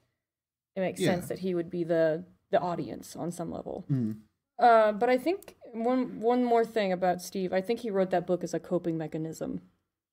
Yeah. Like, I mean, everybody's going to try and cope a different way, and I think his form of coping was to write it out and to, like, get it out of his head that way. And also controlling that narrative, you know? Yeah. He's like, this is what happened, and I'm going to be the one to say it. Because, like, he was the one that was with he went with his dad to, like, a lawyer. Yeah, that was Why would he messed go up. with his dad Like, to a lawyer? Why would you bring like he maybe was 13 at the most? Yeah, far too young to be in on that. That was an odd decision for me. Right. It was a so. very odd decision for me as well. I don't know if that's in the original book. Well, no, because the original book is completely. I mean, it's similar but different. Yeah. The original book, they're not family. It's just The house. It's the house, and then the characters, they have similar names, but like it's a doctor and college students doing an experiment, like to determine whether the house is really haunted or not. Right. So they completely like redid everything for the show. So I dig that. I'm not. I doubt that would have any bearing on Right. the original novel. Right. But that was odd. Also, I just want to say, like, I've been watching a lot of stuff about it and reading a lot of articles about it, and everyone's just like, oh my god, one of the scariest scenes is when his wife is like in his dream sequence and she's pregnant and she's like, I have a black mold baby, blah. And Again, black mold. Be careful, everyone. And I'm just It'll like, get you. I'm just like, I didn't think it was scary. I thought it was kind of silly, actually. I thought it was silly too. It didn't scare me at all. Like, what if it rots me from the inside? And I'm like, oh! I'm just like, okay. I'm bored with this scene. It didn't scare me either. It didn't scare me by any means. That last episode, we all agree, is not great. It's not a good one. Not a good one. But we'll get to that after Luke. Yeah. But for the family dysfunctional thing that I've done with everybody, for Steve, I think he's the doer. What the doer is they are the family's like outstanding performer that goes above and beyond to like excel at something, you know, and he does it to take care of his siblings. So that's what the doer does. They do whatever they're doing to be able to spread the wealth. And when he wrote the books, he was like, I want all of you to be able to get some money from this. Which, that's nice. Yeah, that is nice. So he's definitely the doer. Like they all like. I mean, well, mostly Shirley treats him like he's just like this awful person. Yeah. But like he's not keeping all the money to himself. Right. Well, it makes me wonder if it's triggering her control issues. Yeah. Because she can't have control over the narrative. Yeah. You know, so probably that. I know. I get that they don't want to relive their trauma, and some of them might feel like he's exploiting them, but like I think he, in some ways, feels like he's genuinely trying to heal them, and like he's just like, you know what, our life is fucked up. Here, have a bunch of money. Mm-hmm. Exactly. You know, I don't think he necessarily had ill intentions with it. Well, I mean, again, with him being the oldest son, he would have taken on the father role. Yeah. So he's trying to provide for them financially, like a father would. Mm-hmm. So, I mean, it makes sense. And like his dad, Hugh, was in all kinds of magazines that were like, oh, husband, blah, blah, blah. Probably killed his wife. So this was his way of controlling the narrative. Right. He's like, flipping it around. I don't want people to think my family's garbage. Yeah. I want them to understand what's going on. Yeah. Place was haunted. I forgot about that, yeah. Yeah. So, I don't know. That does make sense, because like he's just, like he doesn't believe in it, but he's willing to sell the lie to protect his family. Exactly. That's a good... I didn't even put that together. Good job, Aaron. Thank you. Thank you. That makes up for that weird spanking thing. Spanking is never weird. Yeah, it can be, actually. Well, as long as it's consensual. Yeah. And it... Yeah. Yeah! So let's go to Luke! Luke is very attractive, and it makes me feel bad because he's also a junkie, and I'm like, what are my life decisions leading me to right now? Right. Well, you get drawn to the ones that you feel. See, but that's why I'm like Theo, and that's why, like, you know, I had my relationship. It's because I want to fix people. I'm just like he's so tragic. It's that empathy. I want to help you, honey. I want to help you. It's gonna kill me, but I want to make you a beautiful piece of art. Yeah. You know, that's it in a nutshell. Luke. I think Luke has PTSD. 100%. Because Luke, I think, is the one that is the most traumatized by what happened. Because, number one, he had a best friend named Abigail. Nobody believed him. Everybody thought he was crazy, and that she was make-believe. And then, then Abigail comes over to spend the night, and his mom murders her right in front of him. And the most horrific, like, they just watch while she's choking on foamy poison. That's a lot. Yeah, and that's why Nell and Luke are the most messed up out of all of them. That's true. That's 100% why. They witnessed a violent death of a child their age. Yeah, by the hand of their mother. Yeah. You know, the person that's supposed to protect them and be the one that guides them through life safely is murdering someone right in front of them, and also wants to murder them. Yeah. Also, I'll go on my own, like, weird abuse tangent. Oh, my butt. And again, I want to clarify something. Like, I'm not saying that there weren't ghosts, and I'm not saying that it's all mental illness. Yeah. I'm just saying, who can ever be sure? Right. You know, it's all how you take it. But you know, he also had probably one of the most direct experiences with ghosts of an older man cornering him in his room. Take that what you will. Yeah, absolutely. Absolutely. And also, he's the one that has extreme fear as a child. Yeah. And counts to 7 to try and, you know, be like, everything's okay, which is a little bit of obsessive-compulsive disorder as well, if you think about it, continuously counting over and over and over again until you feel everything's okay. So, he's got a little bit of OCD, too. But I feel like that man with the hat, you know, how he just, like, kind of pops up randomly places. I feel like that man with the hat, or the ghost with the hat, represents his addiction. Yeah. And it following him. Well, it didn't turn out this way, but like I was for sure that the man with the hat was him in the same way that the I thought that was going to happen too. because Olivia gives him the hat at the end, Right. and like he doesn't put it on, and that's how he survives. Right. But like I thought he was going to end up being Hat Man the same way. No, with the Star Cup. Yeah. Mm-hmm. Yeah. I would have preferred it that way, actually. Yeah, it would have been very interesting. But I think I do believe that that guy was a metaphor for like his own demons of addiction and his PTSD. How like, it's like that creeping feeling of something bad is just around the corner, and then he's like, oh, it's behind me, isn't it? There's something bad just behind me. And he turns around and there's the guy with the hat, So, I mean, it makes sense. It makes sense. It does. Yeah, but I mean, a lot of people with PTSD turn to drugs and alcohol to try and numb the pain that they feel because it's such like it's a high state of turmoil and fear all the time that they're looking for an escape from it. So, I mean, that's his thing in a nutshell.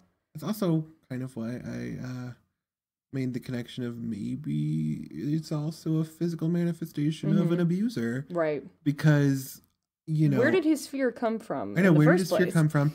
But also, like, I've known a lot of people, not, either of us, but some people that have dealt with their abuse or assault with drug abuse. Right. Because they don't know how to deal with that. Right. So.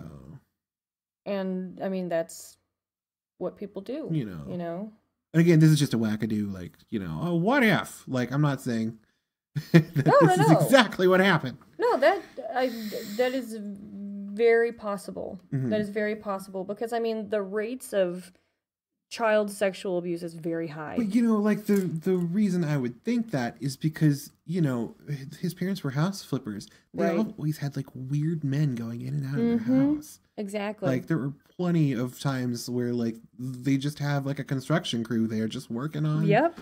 And it's just like, that's uncomfortable. Yeah. You have like a bunch of kids. Yeah. So it's sad. My observation. Yeah. Absolutely. I kind of wondered if one of the reasons why he started taking drugs is because his mom was going to give him drugs in his tea and was like, this is going to make everything better. You know what I'm saying? Like she kept saying it to him like, this is... we're going to be happy. You're going to be happy. Everything is going to be good when you take this, Yeah, she introduces the idea of poisoning himself. And he slowly does it to himself. Yep.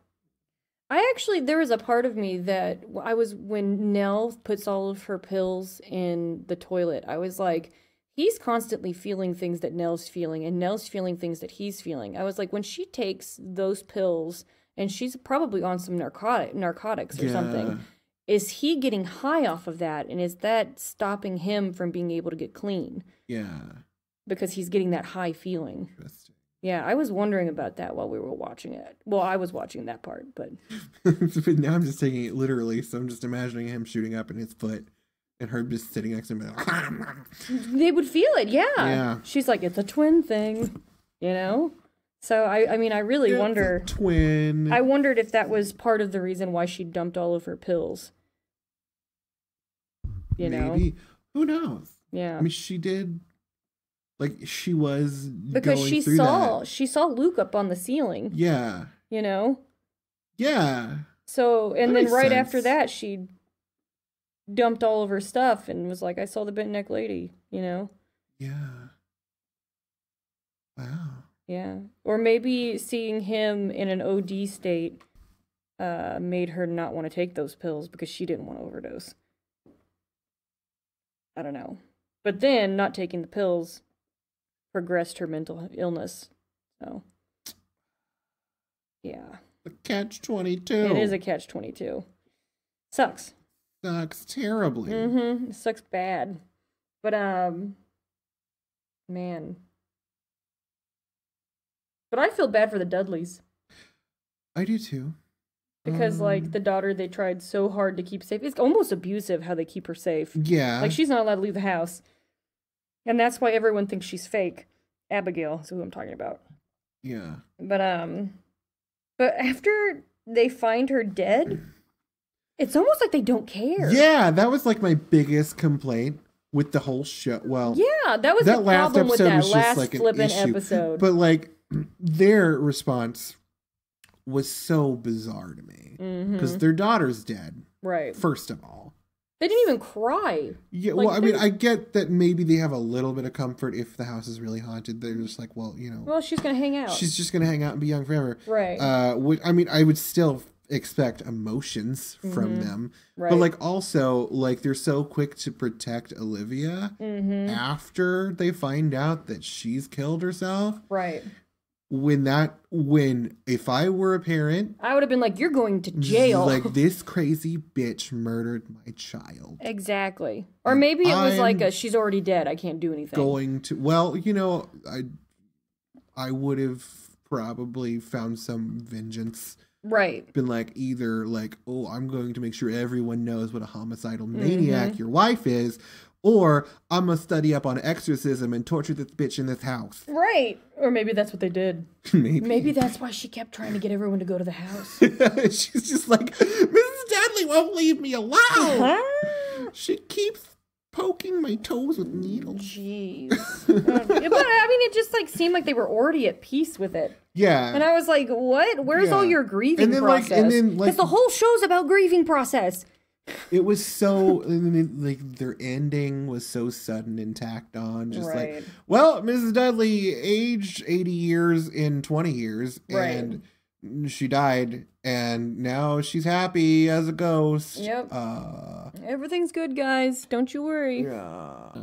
Although I did like, I'm always a whore for self-sacrifice. So I did like the dad, Hugh, sacrificing himself for his kids at the end. I'm gonna be honest. I thought that was dumb. I like it. I thought it was dumb. I think it finally, like, it's him accepting that he is fucked up as a father so much that he's like, okay, well, it's my last chance to actually protect my kids. What happened? Did he actually protect his kids? Because the house wanted someone to die? Is that what it was? I'm not sure. Because what I got from it was that he was going to go back into the house and just kill himself because he was done. What my understanding was is that Olivia had locked the kids in the red room. Okay. And they were all dying. Yeah, and then Nell was in there comforting them, trying to keep them from dying. While wait, was the dad a ghost in the last episode? And then that's just the thing. See him dead? That's you do see him dead in one part, like at the end. Was he wearing a different shirt? But like that's the thing. Like when the last episode starts, he could possibly already be dead. But like there's the whole thing where like he's trying to bargain with Olivia while Nell is keeping the other kids alive. Okay.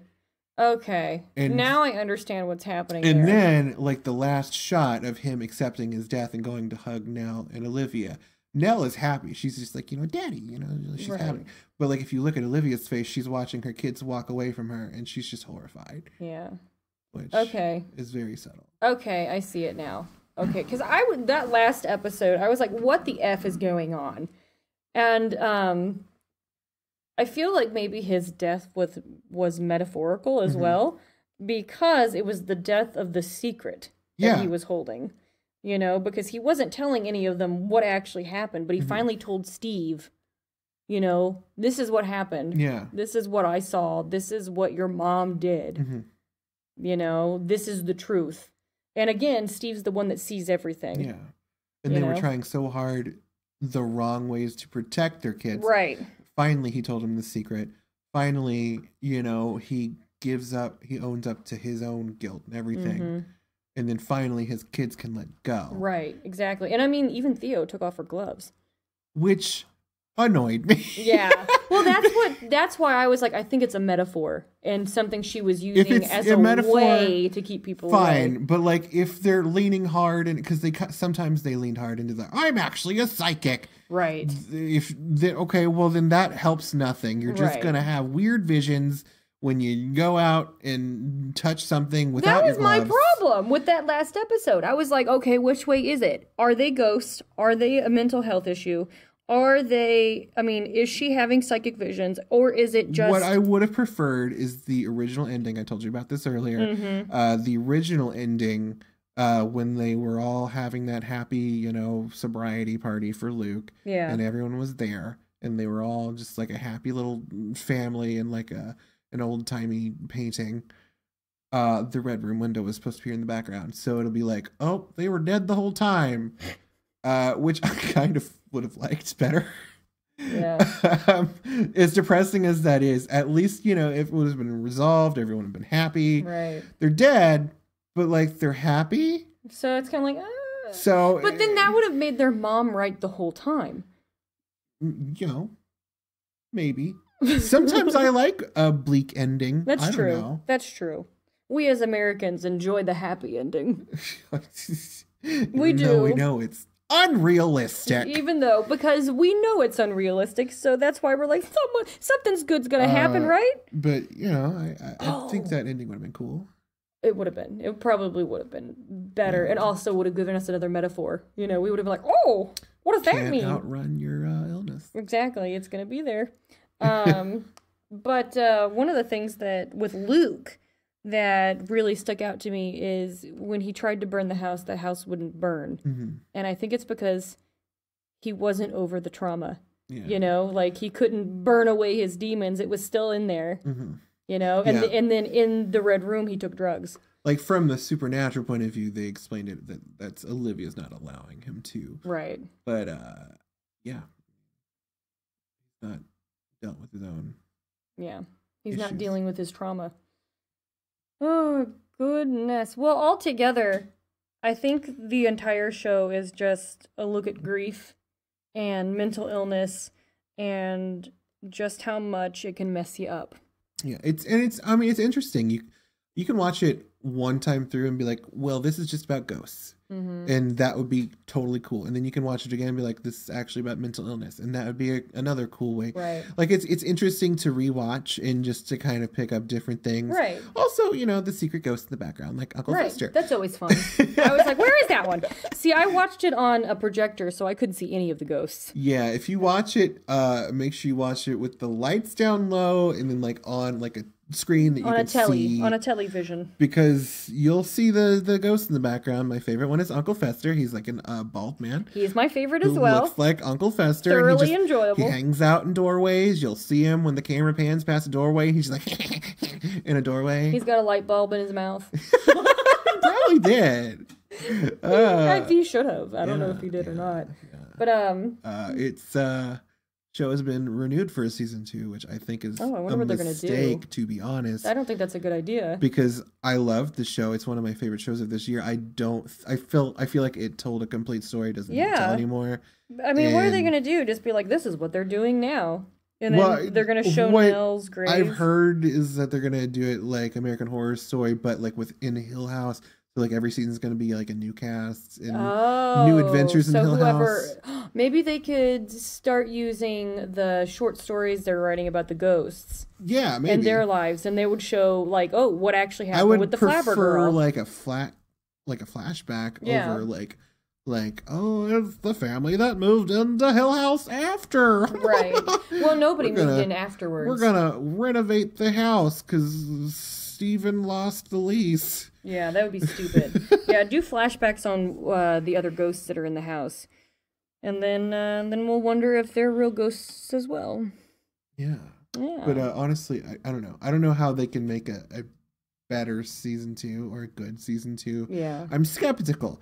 I'm typically okay with this stuff, but like I feel like it told a good story. It doesn't really need more. That's kind of worrisome because I feel like the first season is very popular and people have this obsession with being like, okay, well, that was popular, so we need to keep making more. Mm-hmm. That's not entirely accurate. Sometimes a good story is just one story. Exactly. It doesn't have to keep on going.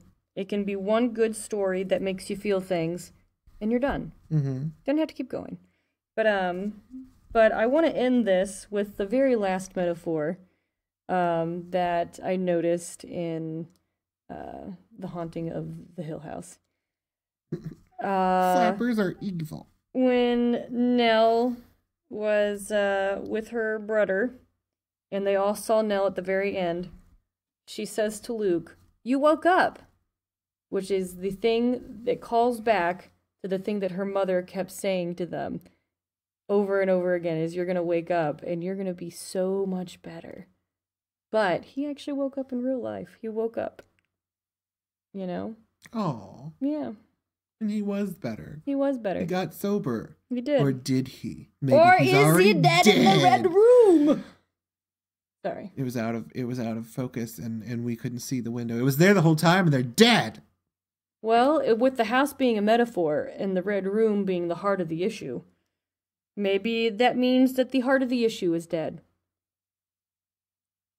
They're all in the room. They all accept it now. They're like, okay, this happened. Everything's good. We're great. Yeah, that's what we'll say. They accepted the trauma. We've been talking for a long time now and my eyes are just like, glazing. great. Perfect. Let's see how long we've been talking. An hour and 47 minutes. Yeah, well, some of that's probably going to be trimmed down because it's like 5 minutes of it being like, crap. What are we talking about? What were we doing? Or like, Mitch is having a party upstairs. Yeah, what's he doing up there? Why aren't we invited? But guys, thank you so much for listening to the Nerdy 30s. You know, if you liked this podcast, give us a like on Facebook. Yeah, we have a new webpage. Do we? Did you launch it? I haven't launched it yet. Oh, but but soon we do now? Maybe? we're going to, hopefully, when I release this. It might be the week after. Yeah. So just, yeah, I've been working on it. Apparently we have a webpage. We also have a Patreon that we'll be releasing stuff on if people show interest. Like we have one episode of something. We have 3 more episodes ready to go if anybody's interested. Yeah, let us it's know. just $1. Yeah. And you get access to all that cool stuff. Yeah, and we only need $15 to keep our podcast up and running. Yeah, we just, if we can make the $15 a month just to pay the website fees. That would be wonderful. Really great. Because I gotta tell you, I ain't got no money. We're so poor, guys. Like, we do this for free Yeah. because we love it, but like Yeah. also like we're poor and it takes a little bit of money, at least $15. It does. I think altogether it's about 20, but it's okay. But that's a lot for poor Americans. Yes, right now. exactly. That's why we're just like 15, everyone. Just give us $1, please. Yeah, we also have Twitter that we barely use. Yes. We don't like Twitter that much, but We have an Instagram that I do post like random selfies when we go to events and stuff. It's so true. It's pretty cool. but we are mainly active on Facebook. I guess we have a Tumblr. Tumblr is dying as of yesterday. Yeah. So that's great. We won't get into that issue. Oh, I want to tell you guys on our webpage that is going to be coming up, we're going to be putting blogs up. There'll be blogs. Yeah. For stuff that we don't talk about on podcasts. Right. That we're just passionate about. Right, exactly. It might be something that one of us watches that the other one doesn't watch, or so on and so forth. So And hopefully, by the time this episode is released, we will have negotiated some really cool stuff. Maybe a cool episode, maybe an interview or two. Just some cool things coming up that you might want to watch out on our I am Facebook. so excited about one of them. Mm-hmm. All I can say is swooping is bad. Like 2 of you got that reference. 2 of you will get that reference, and I will be so happy that you got it. Be like, Mr. Clean? Yep, that's the one. That's the We one. are this is some hot tea. We're interviewing Mr. Clean. He's just gonna be like, let me show you how to wipe this up correctly. And I'll be like, super. We are babbling. Yes, so we are. It's been a long day. It has been. It has. But guys, thanks for listening. And we hope that if you have a mental illness and you're struggling with it, that you will reach out, get some help. Yeah. And, you know, if you need somebody to talk to, you can message us. We're not going to be upset with you. Message us. We'll listen. I will 100% cry also. Yeah, we'll cry with you because we care. Sorry this episode was a downer for half of it. It's just, we have some real issues for people. We're real people. Sucks Yeah. to be a human with emotions. Yeah. But I think the thing that makes it bearable is when you can come together as friends and family and actually care about each other, and we make it a little bit more bearable. So, you know, if you're going through some stuff, send us a message. We're here. We'll listen. We'll cry with you. All right, guys. Have a good day. Goodbye. Goodbye. Ooh, guten Tag. Guten Tag.